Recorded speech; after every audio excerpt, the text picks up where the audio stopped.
¿A quién, muchachos? A nosotros mismos, porque Él sigue siendo Dios. Entonces, cuando nosotros estamos viviendo impíamente, le estamos diciendo al Señor, esta ley es buena, Señor, pero yo voy a vivir como yo quiera.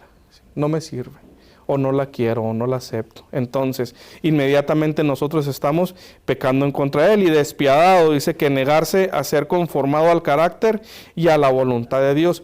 Si nosotros estudiamos un poquito la palabra, dice que nosotros tenemos que estar viviendo conforme al carácter del Señor Jesucristo. Y yo les he comentado a algunas personas que he conocido, yo les he dicho, cuando se hace el arresto del Señor y Pedro convive con los que estaban alrededor, le dicen, tú andabas con Él. Y Él dice, no. ¿Por qué? Dijo, porque tú hablas como Él, tú vistes como Él, tú incluso caminas como Él.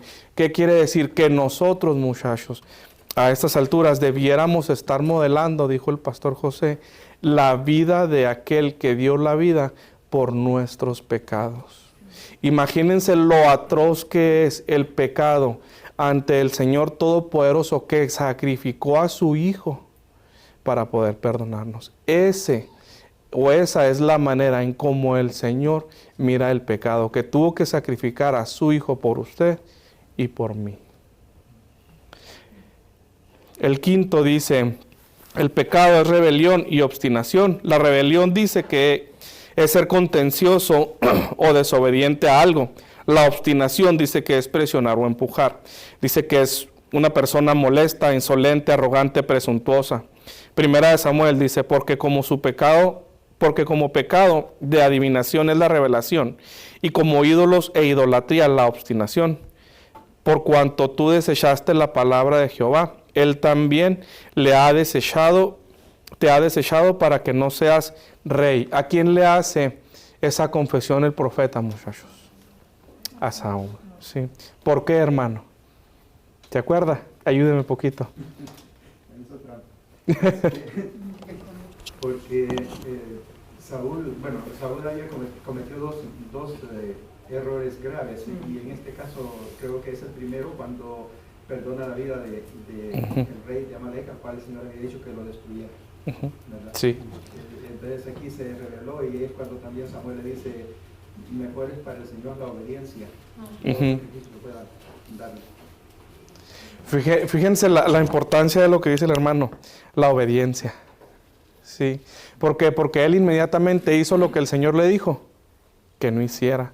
Entonces, el pecado en nosotros, muchachos, el pecado es pecado, ¿verdad? Pero lo grave o el error que cometemos es que nosotros inmediatamente desobedecemos lo que el Señor ya nos encomendó. Incluso el pastor decía, si hay una puerta en la que dice no entres, nuestra curiosidad lo primero que hace es ir a ver, ¿sí? Desafortunadamente, como les decía ahorita, lo que no hemos tomado muy en cuenta en nuestra vida, que es que cuando nosotros pensamos que estamos solos, la única audiencia que tenemos es Dios. Entonces, imaginen, muchachos, cómo ve Dios tu corazón y cómo mira el Señor el pecado, ¿sí? Porque lo desobedecemos inmediatamente casi. El morbo, la curiosidad y todo lo que ustedes quieran es lo que nos lleva a eso. La rebelión, dice, es ser contencioso o desobediente a algo. Nosotros cuando peleamos estamos inmediatamente entrando en guerra contra Dios, porque comenzamos a hacer lo que no nos dijo, lo que nos dijo que no hiciéramos, incluso sabiendo que es por bien nuestro, sí. Y luego dice, porque tu pecado es, porque como pecado de adivinación es la rebelión, y como ídolos e idolatría la obstinación. ¿Qué quiere decir? Que el Señor muchas veces, que el Señor mira de esa manera el pecado, y nosotros en algunas ocasiones, dice aquí la ídolos e idolatría, aunque nosotros no tengamos ídolos, muchachos, de yeso o de madera, dice la palabra, nuestro corazón es una máquina de hacer ídolos. Podemos hacer ídolos de los hijos, del trabajo, del dinero. Incluso, decía el pastor, si tú vienes a esta iglesia y haces lo que haces para mostrarte a ti mismo, estás pecando. Porque tu ídolo más grande eres tú. Entonces, no tienes un ídolo de yeso de madera, pero tu ídolo eres tú. Y luego dice aquí que La hechicería, por cuanto tú desechaste la palabra de Jehová, Él también te ha desechado. ¿Qué pasa, muchachos? ¿Cuál es la paga del pecado? Muerte. Entonces, si nosotros hablamos con respecto al resultado del pecado, si no enderezamos la vida conforme a la palabra de Dios, ¿cuál va a ser nuestra paga? Muerte y condenación. Entonces, yo platicaba hace poco con un compañero del trabajo y yo le decía, si tú no cambias tu manera de vivir, no importa lo bueno que tú te creas, no importa lo bueno que tú creas que haces las cosas o todas las cosas que haces, mientras no lo hagas para glorificar el nombre de aquel que te dio vida, estás condenado. Sí, entonces, dudas, muchachos, comentarios hasta ahí. Vamos un poquito rápido porque el tiempo apremia, ¿sí? El número 6 dice que el pecado es infracción de la ley. ¿Qué creen que se refiere a infracción de la ley, muchachos? Ayúdenme poquito, por favor.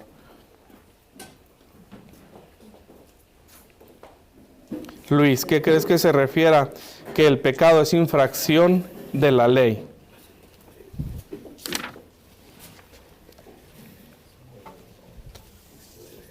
Básicamente todo el que... ¿Cuál es el sinónimo de esto? Es que lo único que se me viene a la mente es cuando uno excede el límite de velocidad. Ha infringido, o sea, ha traspasado la ley del Señor. Sí, dice, 1 Juan, dice, todo aquel que comete pecado infringe también la ley, pues el pecado es infracción de la ley. Lo que comentaba Luis ahorita es un ejemplo bien claro, a lo mejor muy burdo, pero muy claro. ¿Qué significa? Nosotros vivimos bajo una ley, te explicaba ya el pastor las últimas 2 predicaciones. Y luego decíamos, ¿cómo es que nosotros infringimos esa ley? Y esa ley, decía Luis ahorita, cuando nosotros viajamos de un lugar a otro, durante toda la carretera nos están poniendo unos límites de velocidad, ¿sí? Y honestamente, en muchas ocasiones no respetamos esos límites. Entonces, si no podemos respetar un límite de velocidad, ¿en verdad creen que van a cumplir una ley al 100%? No podemos, ¿sí? No es verdad. Entonces, infracción a la ley. Dijimos que un pecado es cualquier cosa que infrinja la ley.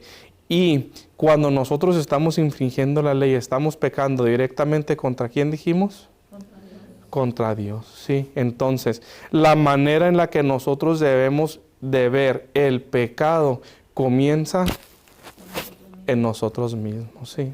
La idea de venir o de asistir a este estudio, la idea de venir o asistir a una predicación y llevarnos algo con respecto a lo que debemos hacer o con respecto a lo que estamos haciendo, es cambiar, para que cuando nos vean afuera, alrededor, que modelemos la vida de aquel que subió a la cruz voluntariamente por nuestra culpa, muchachos.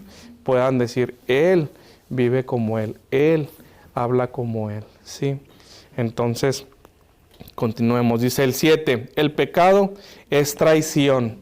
No sé si alguien en algún momento con algún amigo, con algún familiar, se haya sentido traicionado. Dice Ezequiel 18:24 que el acto engañoso y desleal hacia otro, eso es la traición. Nosotros traicionamos directamente ¿a quién, muchachos?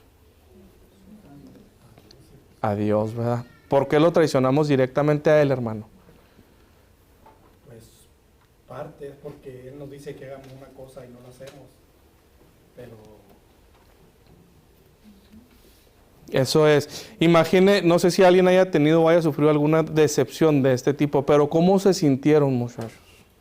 ¿Cómo se sintieron cuando en su corazón sintieron esa traición? Tristes. ¿Cómo creen que se siente el Señor nuestro Dios cuando nos ve vivir en la manera que vivimos? Después de que nosotros decimos que lo conocemos. Después de que nosotros vamos con nuestros compañeros de trabajo y decimos, somos cristianos. ¿Cómo creen que mira el Señor esa traición hacia su persona, hacia lo que Él representa? Entonces, el pecado dentro de las 10 características, que es la número 7, dice que es la traición. Imaginen el Señor Jesús cuando caminó entre nosotros y miraba no solamente los actos y las acciones en la manera en que vivían los que estaban alrededor de Él. Él veía, muchachos, su corazón. Y ese mismo Dios y ese mismo Espíritu que lo trajo Él de la muerte y que ahora mora en nosotros, mira nuestro corazón. Entonces, ¿cómo estamos viviendo con respecto a la palabra de Dios allá afuera donde nos ven? Sí. Luego, la característica número 8, dice, el pecado es una abominación, y era lo que les comentaba ahorita, la abominación. Dice que abominación es algo inmundo, repugnante y abominable. Dice que es reprobable y despreciable para Dios. Dice que es algo que Él aborrece. Entonces, una mentira blanca, muchachos, es abominación para el Señor. Él la aborrece. ¿Sí? Lo que nosotros decimos, lo más pequeño o lo más grande, no deja de ser pecado y para el Señor es abominable. Y como comentaba ahorita, es tan abominable que tuvo que sacrificar a su Hijo por usted y por mí. Ese es el pecado ante los ojos del Señor. Y luego dice en Proverbios 6, 16 al 19, estos son solo algunas cosas que la misma palabra nos muestra. Dice, aún hay 6 cosas aborrece Jehová, y aún hay 7 que abomina su alma: los ojos altivos, la lengua mentirosa, las manos derramadoras de sangre inocente, el corazón que maquina pensamientos inicuos, los pies presurosos para correr al mal, el testigo falso que habla mentiras y el que siembra discordia entre hermanos. Nosotros, con el transcurso del tiempo, hemos ido aprendiendo de la palabra de Dios qué es bueno para el Señor y qué es malo. Entonces, como comentaba ahorita, después de asistir no nada más a un tipo de estudio bíblico como este, sino a cualquier estudio bíblico, muchachos, nosotros somos probados ¿dónde? En el día a día, en la relación que tenemos con nuestros hermanos en Cristo, con nuestras parejas, con nuestros amigos, en el lugar donde trabajamos. Y si se fijan, no hay uno, más adelante lo vamos a ver, que no pueda decir, he pecado de esta manera. No, yo no he hecho lo otro, pero has hecho alguna de estas cosas. Entonces, conforme a la palabra de Dios, ¿cómo estamos viviendo la voluntad de Dios en un mundo en el que está caído? ¿Cómo hemos mostrado nosotros esa benevolencia y esa misericordia del Señor nuestro Dios con nosotros y ante el pecado del cual nos ha traído? ¿Sí? El 9 dice que el pecado es no dar en el blanco, ¿sí? Dice que de acuerdo a las Escrituras, el blanco o meta hacia el cual el hombre debe apuntar es la voluntad de Dios, ¿sí? Entonces, si nosotros, muchachos, ya sabemos que dar en el blanco es no estar dentro de la voluntad de Dios, ¿qué es lo que debemos hacer? Dice, cualquier palabra o pensamiento u obra que no sea conforme a la voluntad de Dios son pecados. ¿Sí? En muchas ocasiones yo le comentaba a mi mujer, hemos orado por muchas cosas, hemos orado por infinidad de necesidades, pero son pocas las veces que hemos orado para que nuestra voluntad se alinee a la voluntad de Dios.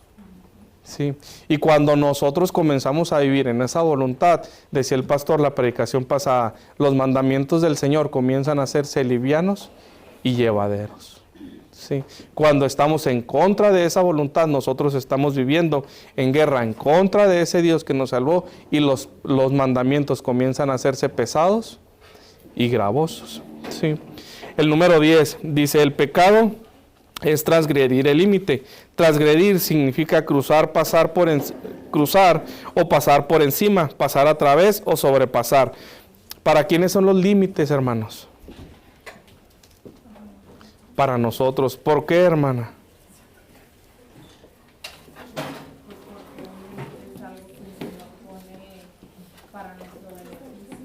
Para nuestro beneficio. Así es.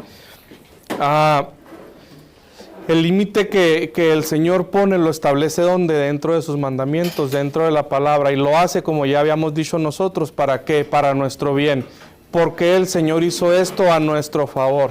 Porque el Señor conocía y conoce nuestro corazón y sabe que de alguna u otra manera lo vamos a desobedecer, y esta misma desobediencia nos lleva a la traición y a todo lo demás que hemos visto durante durante esta lección.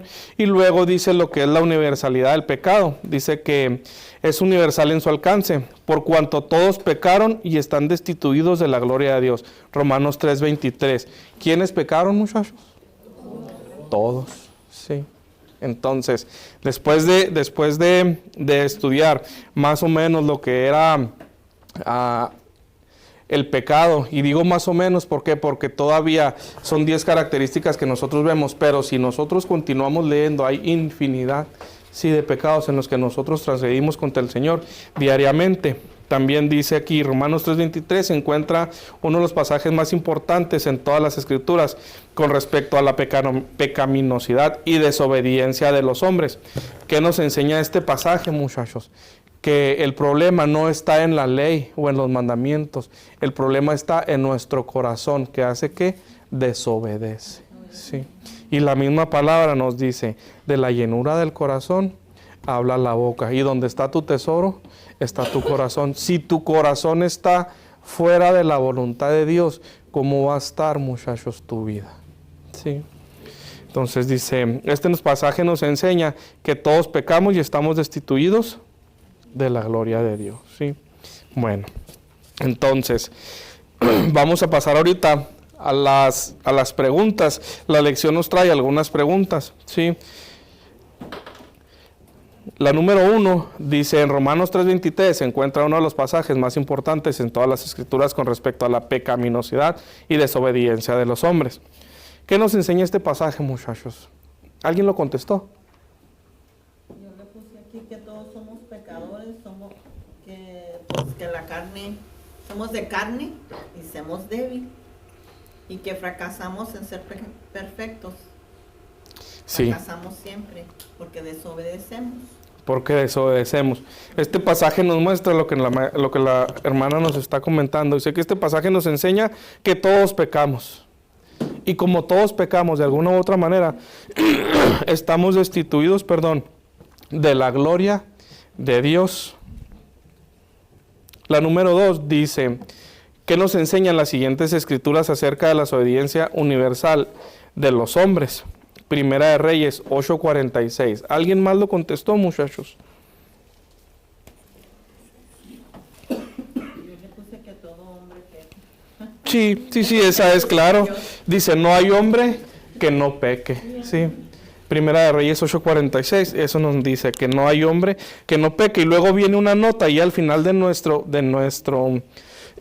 libro, en la página 81, dice la palabra pecaren viene de la palabra hebrea, que significa no dar en el blanco, perder el camino o extraviarse. Esta lección, muchachos, según lo que nosotros vimos, no debimos de haber tenido problema en contestarla, porque en los apuntes que nosotros vamos tomando con respecto a las predicaciones que el pastor nos ha dado, el 17 de noviembre del 24, el pastor habló exactamente de esto. Sí. Y esta segunda pregunta, y cuando nos dice qué nos quiere mostrar o qué nos enseñan las siguientes escrituras, si se fijan, no es nada más que la unión de esta enseñanza con las 10 características del pecado que habíamos visto. Quisiera solamente hacer un recuento de lo que nos está diciendo. Sí. Y oren por mí, hermanos, porque estoy en la mira. Gracias, hermano. Mire, el que traicionó al Señor Jesucristo, Judas,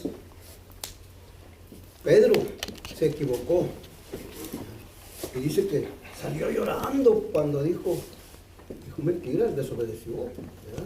Él decía que él iba a defender al Señor, ¿verdad? Con todo, y gloria a Dios, ¿verdad? Porque el Señor le dio la oportunidad de arrepentirse y servir y obedecer, ¿verdad? Que le costó. Cuando yo estaba trabajando secularmente, mi vehículo traía un chip que avisaba dónde estaba yo en todo momento,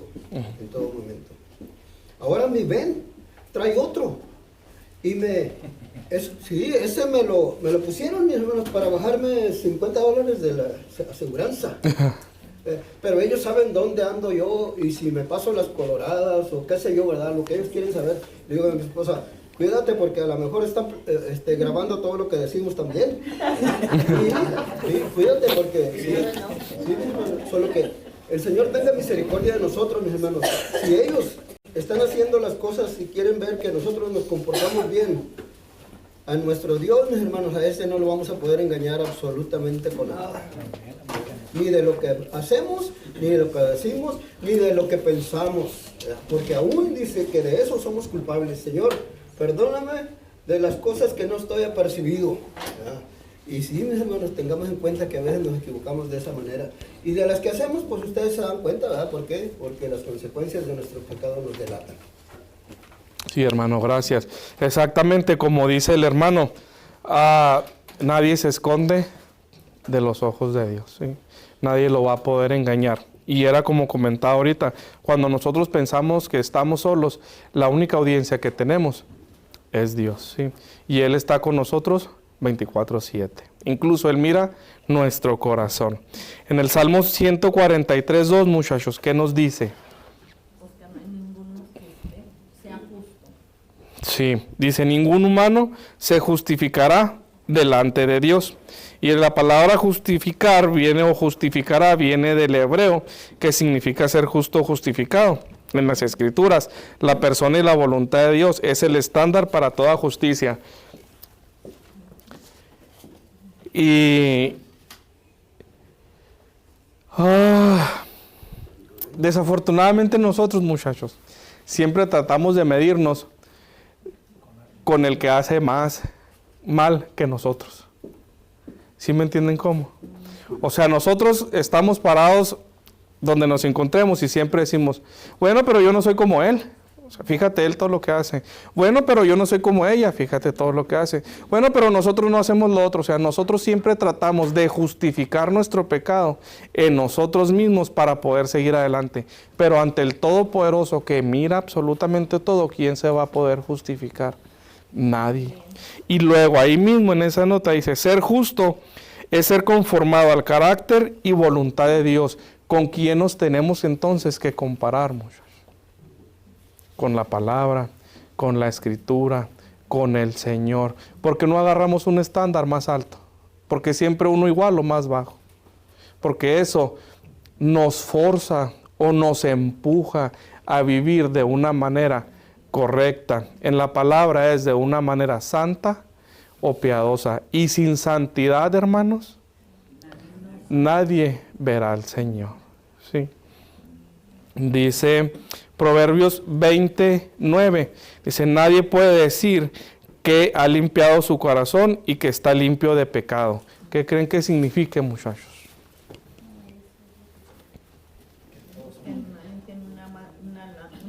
Que nadie tiene un alma limpia y puro sin pecado. Exactamente, va. De hecho, Proverbios 29 dice, ¿quién puede decir, yo he limpiado mi corazón, limpio estoy de mi pecado? Es una pregunta. Estas citas nos invitan a saber nosotros como cristianos que, o sea, no hay nadie que pueda decir, tengo limpio el corazón, porque incluso hay un salmo donde se dirige al Señor y le dice, limpia, oh Señor, mi corazón. O sea, uno no es capaz de limpiarse uno mismo el corazón, o sea, no es cierto, no podemos decir que no hay pecado en nosotros. Y eso es algo que nosotros tenemos que saber, porque nosotros que ya hemos sido justificados por el Señor, nuestra mente lo tiene que saber, porque la gente allá afuera, la gran diferencia entre nosotros y ellos, creyentes y no creyentes, es que ellos no se creen pecadores. Nosotros sabemos que sí somos pecadores y ellos también, pero ellos no saben que lo son. Y por eso la Escritura declara que esta es nuestra, pues este es el Señor revelándose.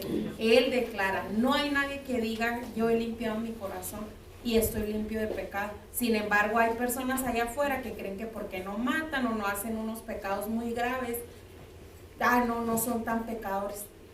O sea, sí digo mentiras a veces, me he robado una pluma, de repente esto, pero así como que tú digas, uy, por eso me voy a ir al infierno, no, pues no te pases, o sea, no es tan grave mi pecado.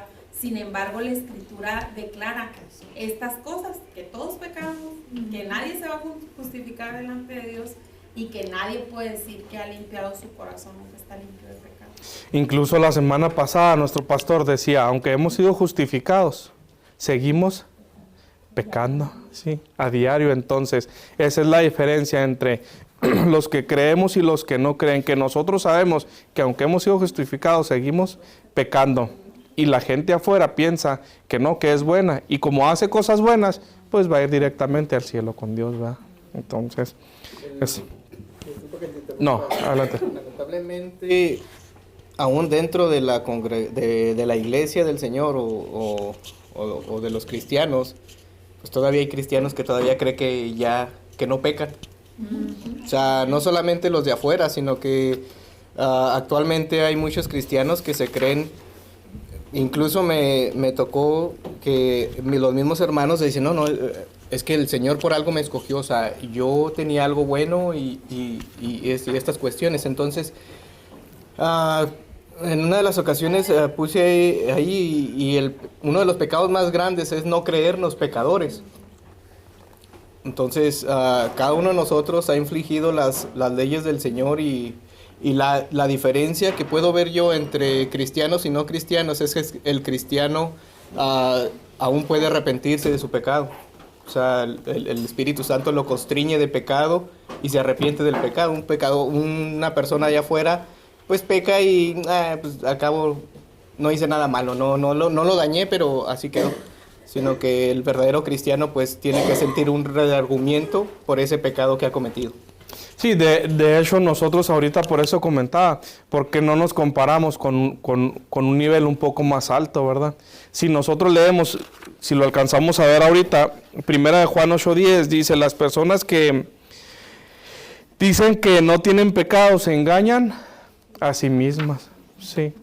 Entonces, nosotros como cristianos, como decía ahorita el hermano Luis, tenemos que entender, como dijo el pastor, aunque hemos sido justificados, nosotros seguimos pecando, ¿sí? Entonces, conforme a eso, tenemos que vivir. Eclesiastés 7:20 dice, no hay hombre justo en la tierra que haga el bien y que nunca peque, ¿sí? ¿Por qué? Porque nuestra naturaleza es una naturaleza caída y pecadora, ¿sí? Isaías 53:6 dice, todos nos hemos descarriado como ovejas y apartado del camino. ¿Qué creen que signifique descarriado como ovejas y apartado del camino, hermanos?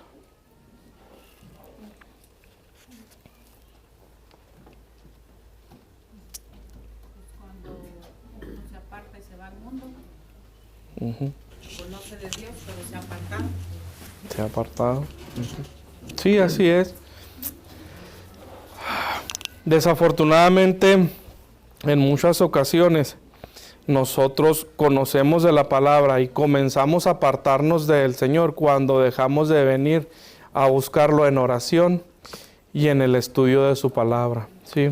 En lo bíblico, cuando dejamos de presentarnos ante Él, cuando dejamos de tener esa comunión o esa relación con Él, comenzamos a apartarnos de Él y de su camino. Decía un pastor que escuchaba hace poco, cuando las cosas o cuando el gusto por las cosas del mundo comienzan a ser más grandes en tu corazón, quiere decir que las cosas por Dios comienzan a ser más chicas en tu corazón. No puede ser de otra manera. Cuando tus cosas cuando el gusto en tu corazón por las cosas de Dios es más grande, el gusto por las cosas del mundo comienza a disminuir. Pero cuando es al revés, muchachos, cuando te empieza a gustar más el mundo, las cosas o los asuntos de Dios comienzan a gustarte cada vez menos. Entonces, no nos apartemos del camino de Dios. ¿Y cómo nos vamos a mantener dentro de ese camino y dentro de ese gusto por las cosas de Dios? En la lectura de la palabra y en la oración. La pregunta número 3 dice, en Romanos 3, 9 al 12 se encuentra una colección de citas ordenadas por el apóstol Pablo para demostrar la pecaminosidad universal de la humanidad y de su desobediencia voluntaria contra Dios. Se lee el texto varias veces y escribe hasta que estés familiarizado con su contenido. Después escribe tus reflexiones en cada una de las porciones a continuación. Y Pablo dice en el versículo 9, Romanos 3, del 9 al 12, dice, ¿qué pues? ¿Somos nosotros mejores que ellos? En ninguna manera, pues ya hemos acusado a judíos y a gentiles, que todos están bajo pecado. La respuesta que nosotros pusimos a esa es: todos estamos bajo pecado. Si se fijan, hermanos, ¿quién es el que hace esta aseveración? El apóstol Pablo. Y yo en ningún momento me he sentido mejor que el apóstol Pablo. Aunque él haya sido un hombre, él de su boca dice: todos estamos bajo pecado. Y si nosotros le damos una repasada a la lectura, a la Biblia, sabemos por obra y el Espíritu del Señor Jesús cómo fue usado Pablo para llevar el nombre y la palabra de él mismo hacia los demás que lo necesitaban. Entonces, si Pablo, que era usado tan grandemente por el Señor, se sentía pecador, ¿cómo nos vamos nosotros a medir con respecto a nuestra manera de vivir?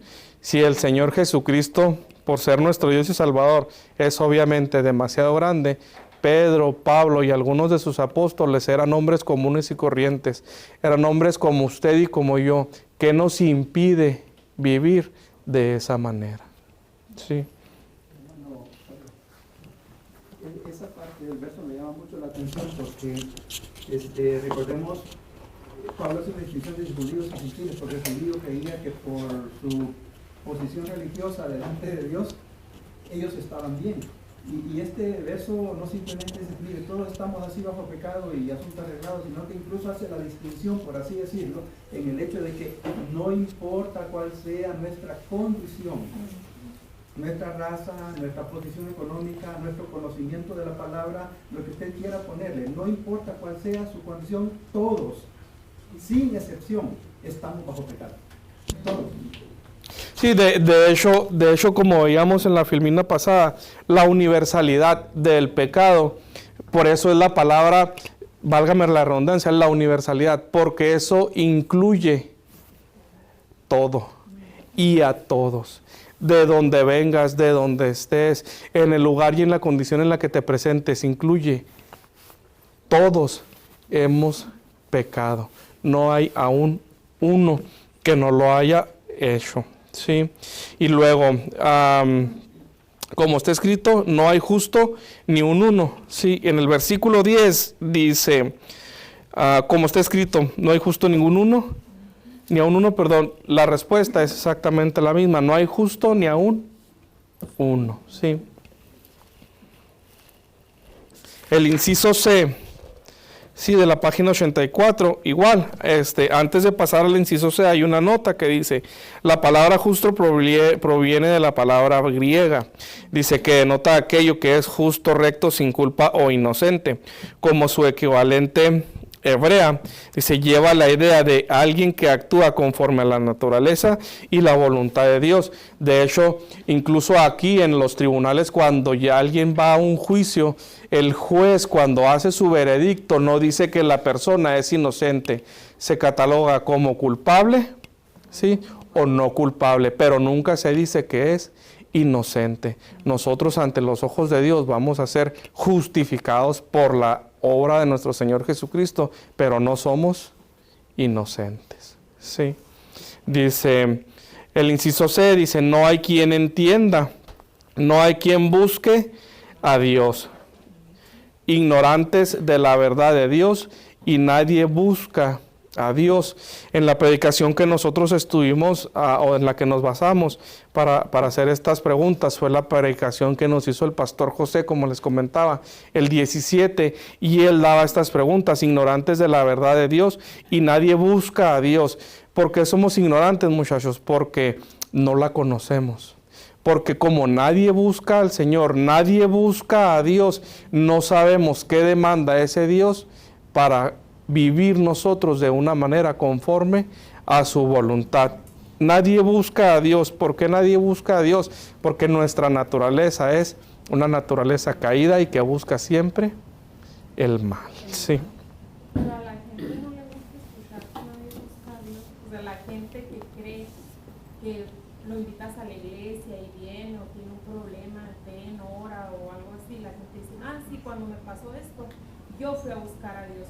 y lo declaran así, o sea, lo dicen así, quizá entre cristianos, quizá si nos vamos a recorrer nuestra historia de cómo llegamos a conocer al Señor, quizá estemos pensando que fuimos nosotros los que buscamos al Señor, pero la Biblia declara lo contrario, dice que Él nos buscó a nosotros, que nosotros le amamos porque Él nos amó primero. Entonces, cuando supuestamente nosotros lo estábamos buscando, quizá no era Dios al que buscábamos, a lo mejor teníamos un problema financiero y en realidad buscábamos algo que nos resolviera el problema, quizá teníamos problemas matrimoniales y en realidad queríamos la intervención de Dios en nuestro matrimonio, o teníamos, no sé, cualquier tipo de problema, o no teníamos paz o lo que sea, y parecía que buscábamos a Dios, pero en realidad queríamos sus beneficios, no a Dios por ser Dios, porque nuestra naturaleza, ya nos lo ha dicho como 100,000 veces el pastor,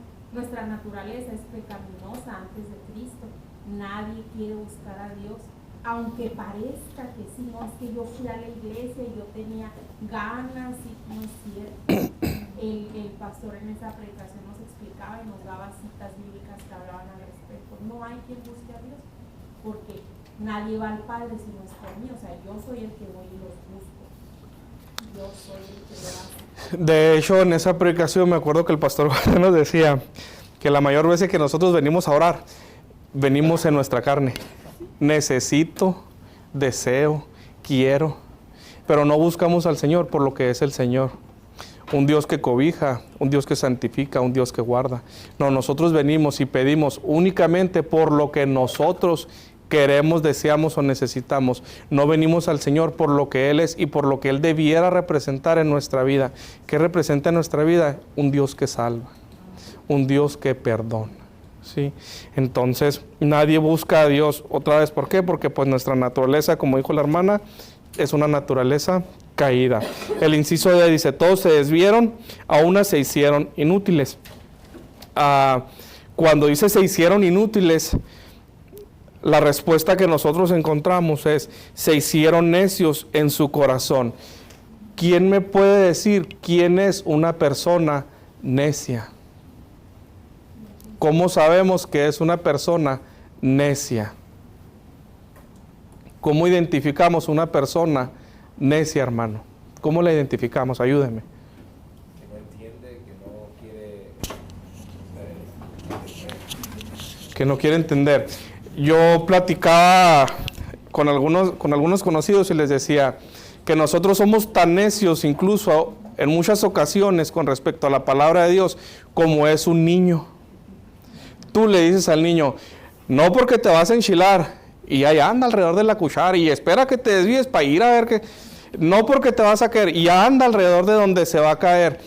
Nosotros en muchas ocasiones, con respecto a la palabra, somos necios. El Señor dice, no robes, y en tu trabajo dices, me debe unas horas, agarro gasolina.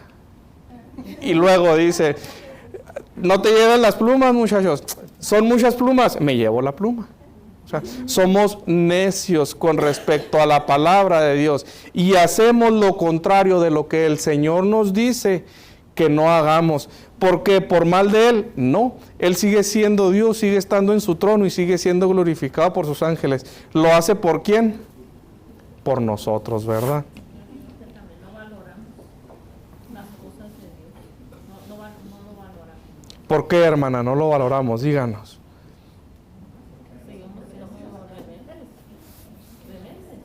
Porque seguimos siendo rebeldes, ¿verdad? Porque seguimos haciendo lo que Él nos ha dicho con tanta insistencia que no hagamos. Ahora, si volvemos al inicio de esto, decíamos que nosotros no hemos entendido el sacrificio del Señor Jesucristo en la cruz. ¿Por qué? Por nuestros pecados. Y seguimos en rebeldía contra Él. Y decíamos, cuando nosotros no aceptamos el señorío del Señor Jesucristo en nuestra vida, es decirle, sí está muy bien lo que hiciste, pero ahora yo voy a continuar como yo quiero, porque mi Señor sigo siendo yo. Sí, entonces, es verdad, hermana, no valoramos ni hemos entendido el sacrificio que hizo Él en la cruz, incluso con todo lo que nos muestra Él mismo en la palabra que es su palabra. Sí.